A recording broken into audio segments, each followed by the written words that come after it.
이 새벽 예배 자리로 나오신 모든 성도님들을 주님의 이름으로 환영하며 축복합니다. 다 함께 사도신경 낭독하심으로 신앙 고백 드리겠습니다. 전능하사 천지를 만드신 하나님 아버지를 내가 믿사오며 그 외아들 우리 주 예수 그리스도를 믿사오니 이는 성령으로 잉태하사 동정녀 마리아에게 나시고 본디오 빌라도에게 고난을 받으사 십자가에 못 박혀 죽으시고 장사한 지 사흘 만에 죽은 자 가운데서 다시 살아나시며 하늘에 오르사 전능하신 하나님 우편에 앉아 계시다가 저리로서 산 자와 죽은 자를 심판하러 오시리라. 성령을 믿사오며 거룩한 공예와 성도가 서로 교통하는 것과 죄를 사하여 주시는 것과 몸이 다시 사는 것과 영원히 사는 것을 믿사옵나이다. 아멘. 다 함께 찬송가 369장 죄짐 맡은 우리 구주 찬송하시겠습니다.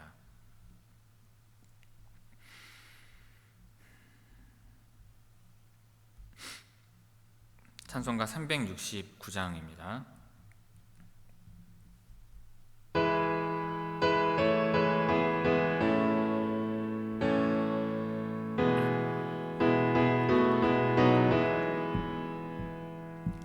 죄짐 맡은 우리 구주 어찌 좋은 친구인지 걱정 근심 무거운 짐 우리 주께 맡기세. 주께 구함 없는 고로 복을 받지 못하네. 사람들이 어찌하여 아랠 줄을 모를까. 시험 걱정 모든 괴로움 없는 사람 누군가. 부질없이 낙심 말고 기도드려 아뢰세. 이런 진실하신 친구 찾아볼 수 있을까. 우리 약함 아시오니 어찌 아니하릴까. 근심 걱정 무거운 짐 아니 진자 누군가. 피난처는 우리 예수 주께 기도드리세. 세상 친구 멸시하고 너를 조롱하여도 예수 품에 안기어서 참된 위로 받겠네. 아멘.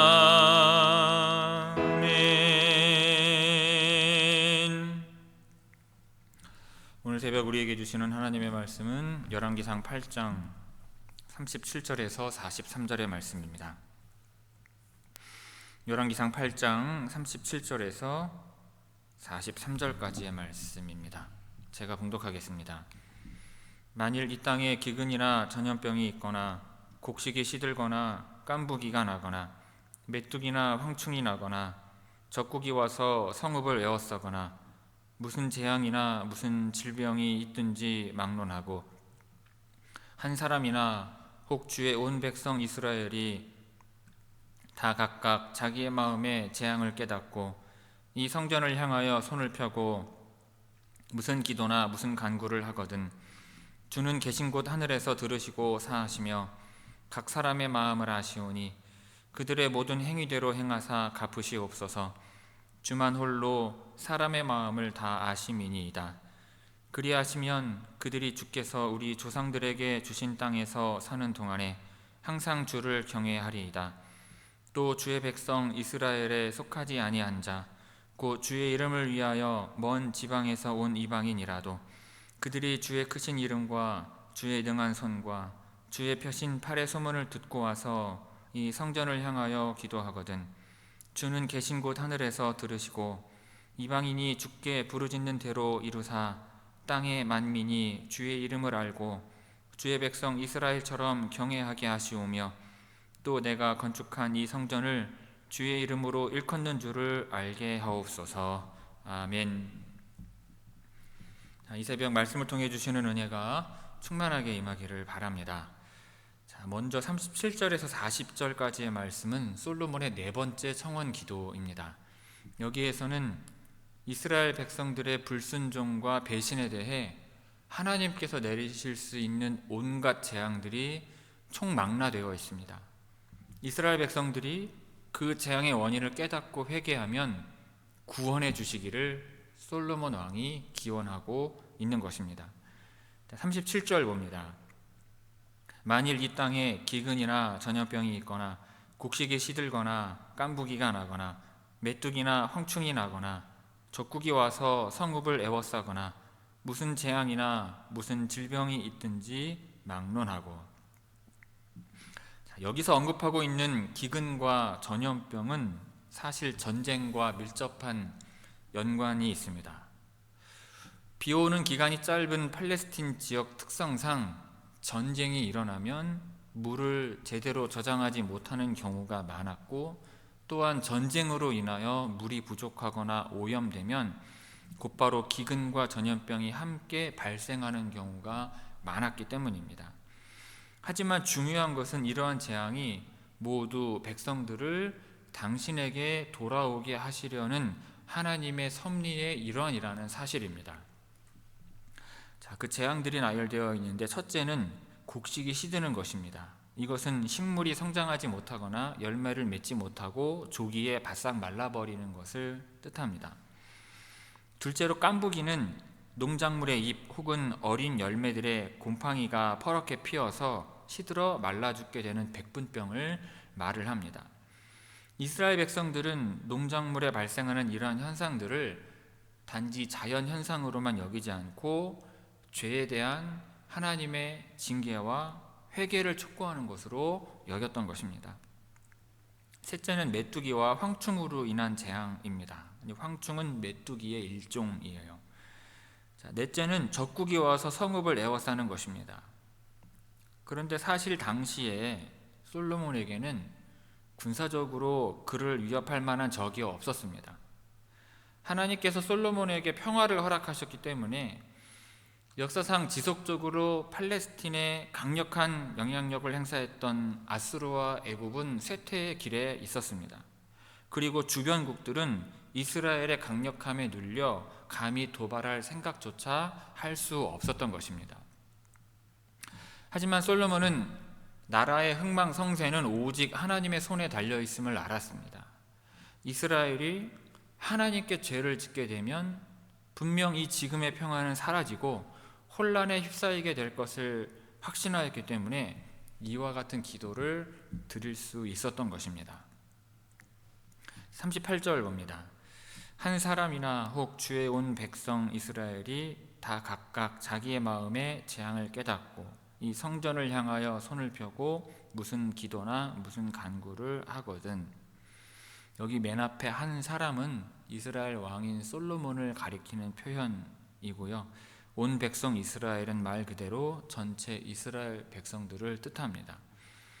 그리고 재앙이라고 하는 단어는 말 그대로 재앙 또는 징책, 상처라는 뜻을 가지고 있습니다.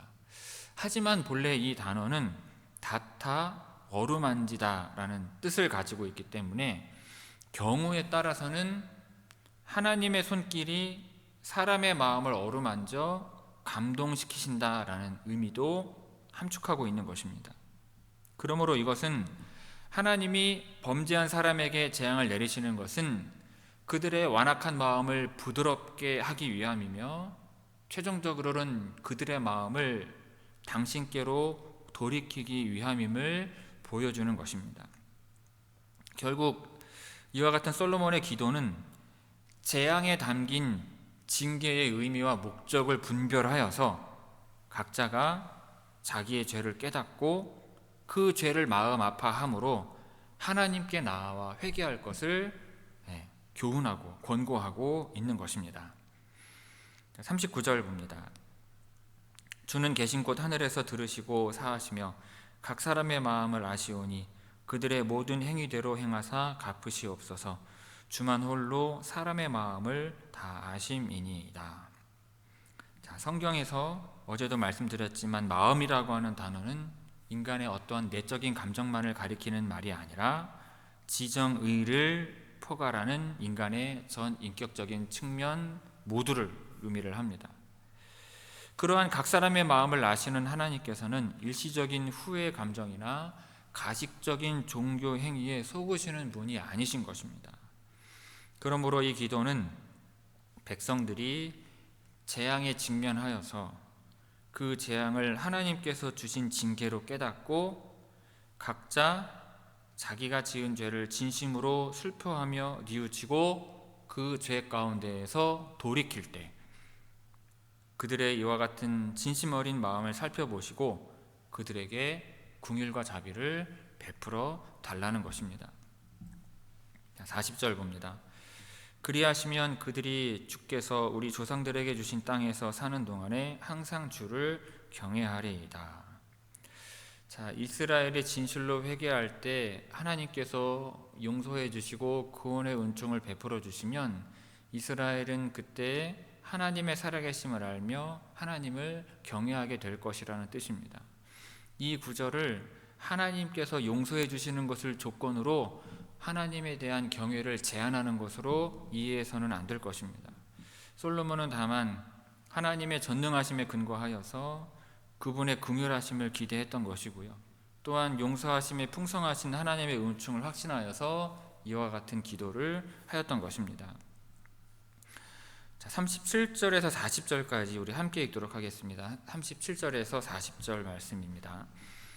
만일 이 땅에 기근이나 전염병이 있거나 곡식이 시들거나 깐부기가 나거나 메뚜기나 황충이 나거나 적국이 와서 성읍을 에워싸거나 무슨 재앙이나 무슨 질병이 있든지 막론하고 한 사람이나 혹 주의 온 백성 이스라엘이 다 각각 자기의 마음에 재앙을 깨닫고 이 성전을 향하여 손을 펴고 무슨 기도나 무슨 간구를 하거든 주는 계신 곳 하늘에서 들으시고 사하시며 각 사람의 마음을 아시오니 그들의 모든 행위대로 행하사 갚으시옵소서. 주만 홀로 사람의 마음을 다 아심이니이다. 그리하시면 그들이 주께서 우리 조상들에게 주신 땅에서 사는 동안에 항상 주를 경외하리이다. 아멘. 41절 봅니다. 또 주의 백성 이스라엘에 속하지 아니한 자 곧 주의 이름을 위하여 먼 지방에서 온 이방인이라도. 41절에서 43절은 솔로몬의 5번째 청원 기도입니다. 이방인이 성전에서 기도할 때 그 기도에 응답해 주시기를 간구하고 있어요. 비록 이스라엘과 관계없는 이방인이라 할지라도 그들이 성전에서 자기 이름을 두신 하나님을 인정하고 하나님께 나와 기도할 때 그 기도를 들어달라는 간구입니다. 이러한 기도는요, 하나님께서 전 우주를 다스림을 인정하는 기도이고요, 앞으로 복음이 온 세계에 전파되므로 이스라엘뿐만 아니라 이방인들까지도 구원받게 되리라는 사실을 드러내고 있는 기도입니다. 자, 여기에서 먼 지방에서라는 표현이 나타내는 것은 물리적으로 거리상 이스라엘과 멀리 떨어진 지역을 가리키는 동시에 추상적인 의미를 보면 구원과 거리가 먼 이방 민족을 뜻하는 것입니다. 솔로몬은 지금 이스라엘 민족이나 인근 지역에 사는 민족들뿐만 아니라 먼 지역으로부터 올 이방인들을 대상으로 기도를 하고 있는 것입니다. 42절 봅니다. 그들이 주의 크신 이름과 주의 능한 손과 주의 펴신 팔의 소문을 듣고 와서 이 성전을 향하여 기도하거든.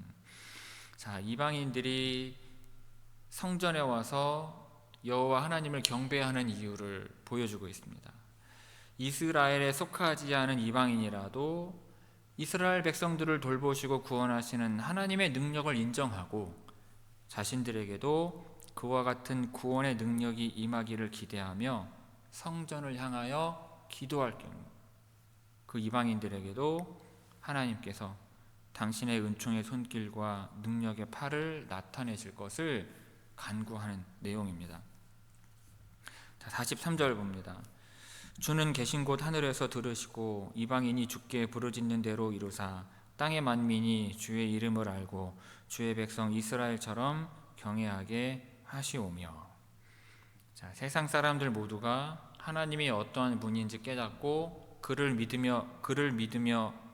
경외함으로 하나님께서 명하신 그 율법을 사랑하여 지키기를 바란다는 뜻입니다. 이는 이스라엘뿐 아니라 이방 모든 사람들도 하나님을 믿고 그의 뜻대로 살기를 바란다는 의미로 하나님께서 이스라엘만의 하나님이 아니라 모든 민족의 하나님이심을 고백하는 표현인 것입니다. 43절 이어서 보겠습니다.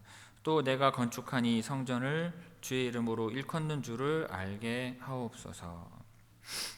솔로몬은 이방인들을 위한 기도문 마지막에 성전을 위한 기도를 덧붙이고 있습니다. 자기가 지은 성전에서 여호와의 이름이 불려지고 있는 것을 모두가 알기를 바란다는 거예요. 솔로몬은 자신이 건축한 이 성전이 그저 화려한 재료로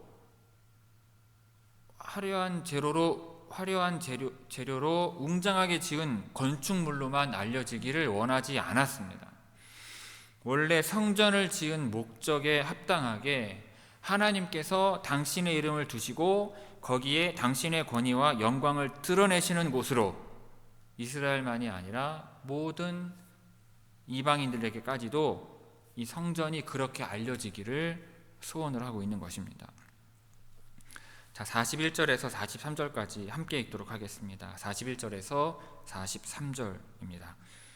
또 주의 백성 이스라엘에 속하지 아니한 자 곧 주의 이름을 위하여 먼 지방에서 온 이방인이라도 그들이 주의 크신 이름과 주의 능한 손과 주의 펴신 팔의 소문을 듣고 와서 이 성전을 향하여 기도하거든 주는 계신 곳 하늘에서 들으시고 이방인이 주께 부르짖는 대로 이루사 땅의 만민이 주의 이름을 알고 주의 백성 이스라엘처럼 경외하게 하시오며 또 내가 건축한 이 성전을 주의 이름으로 일컫는 줄을 알게 하옵소서. 아멘. 성도 여러분, 오늘 본문에 보면 솔로몬은 하나님의 징계를 받고 돌이키는 백성이 주의 이름을 찬양할 때에 받아주시고 잘못을 회개할 때 용서해달라고 간구하고 있습니다. 그런데 여러분, 그 회개의 마음이 얼마나 진실한지 그리고 얼마나 형식적인지 하나님은 아시는 것입니다. 그러니 그 마음을 따라 갚아달라고 솔로몬은 간구하고 있는 거예요.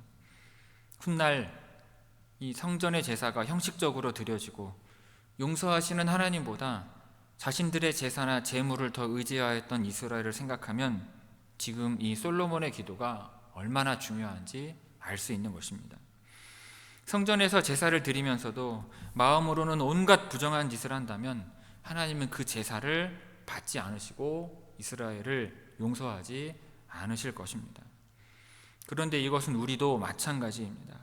우리가 용서하시는 하나님보다 우리의 신앙 행위, 즉 예배와 헌금과 봉사를 더 의지한다면 하나님의 긍휼하심을 얻기가 어려운 것입니다. 왜냐하면 그와 같은 행위를 통해서 우리가 면죄부를 받았다고 여기고 내 마음으로는 또는 보이지 않는 곳에서는 이기적으로 행동하고 타인을 비방하고 모욕하는 행위 등을 서슴없이 하기 때문입니다. 여러분, 하나님은 우리의 마음을, 우리의 지정의를 다 아시는 분이십니다. 그러므로 하나님 앞에 진실한 마음으로 우리의 잘못들을 회개하고 주님을 우리의 구세주로 확고히 믿으며 주님의 긍휼하심과 은총을 얻으시기를 바랍니다. 그것이 우리의 기도가 응답받는 비결이며 하나님 안에서 안전하게 사는 비결인 것입니다. 오늘 하루도 우리 삶의 크고 작은 시련과 고난 앞에 하나님께 허물을 고백하고 긍휼하심을 구함으로 회복의 은총, 형통함의 은총이 충만하게 임하기를 주님의 이름으로 축원합니다. 기도하겠습니다. 아버지 하나님, 솔로몬이 이스라엘 백성들의 그 모든 죄악에도 불구하고 주님께 나와 회개하며 기도할 때 용서하여 주시고 회복시켜 주시는 은총을 위하여 기도함을 봅니다. 주님, 이 시간 우리도 아버지 하나님께 간절히 간구하며 기도하오니 저희들의 모든 부족과 허물에도 불구하고 하나님 앞에 나와 저희들의 죄악상을 깨닫고 회개하며 기도할 때에 하나님, 용서하시는 하나님을 믿고 의지하며 기도하오니 주여 용서의 은혜를 허락하여 주시옵시고 다시금 우리와 함께 하셔서 말씀을 주시고 기도의 응답을 주시고 우리의 삶을 회복하여 주시며 우리의 형편을 회복하여 주시고 우리를 질병의 속박으로부터 자유하게 하여 주실 줄로 믿습니다. 하나님, 이 시간 주 앞에 나와 진실되게 간절함으로 주님을 섬기며 기도하는 성도들의 기도에 하나님 응답하여 주옵시고 오늘 하루도 하나님 우리 회천교회와 그 위에 속한 모든 성도들과 하나님 함께하여 주옵소서.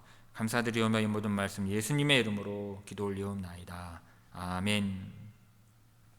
하늘에 계신 우리 아버지여, 이름이 거룩히 여김을 받으시오며 나라가 임하시오며 뜻이 하늘에서 이루어진 것 같이 땅에서도 이루어지이다.